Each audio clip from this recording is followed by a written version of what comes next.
BRS MLC Kalvakuntla Kavitha కీలక వ్యాఖ్యలు చేశారు.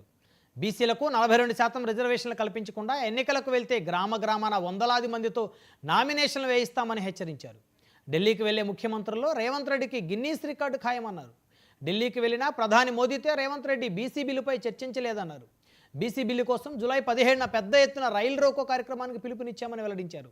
గోదావరి జలాలపై ఏపీ మంత్రి నిమ్మల రామానాయుడు తప్పుడు ప్రచారం చేస్తున్నారని విమర్శించారు. బనకచెర్ల ప్రాజెక్టుపై రేవంత్ రెడ్డి ఎందుకు మాట్లాడటం లేదు, చంద్రబాబుతో రేవంత్ రెడ్డి లాలూచి ఏమిటో చెప్పాలని ప్రశ్నించారు. ఆంధ్రప్రదేశ్ ప్రభుత్వం కేంద్రానికి ఇవ్వడం జరిగింది. దాన్ని కేంద్రం ఒప్పుకోవడం కూడా ఆల్రెడీ మనకు నష్టం జరగడం ప్రారంభమైంది. అయినా కూడా మన రాష్ట్ర ముఖ్యమంత్రి స్పందించకపోవడం నిజంగా దుర్మార్గం. ఇది కేవలం తెలంగాణ ఆయన చేసేటటువంటి ద్రోహం తప్ప ఇంకోటి కాదని ఈ సందర్భంగా నేను తెలియజేస్తూ ఉన్నాను. అదేవిధంగా చంద్రబాబు నాయుడు గారు మరి తెలంగాణలో కట్టేటటువంటి ప్రాజెక్టులకు వ్యతిరేకం కాదని ఆంధ్ర మంత్రివర్యులు రామానాయుడు గారు చెప్పడం జరిగింది. రామానాయుడు గారికి నేను ప్రత్యేకంగా గుర్తు చేస్తూ ఉన్నాను.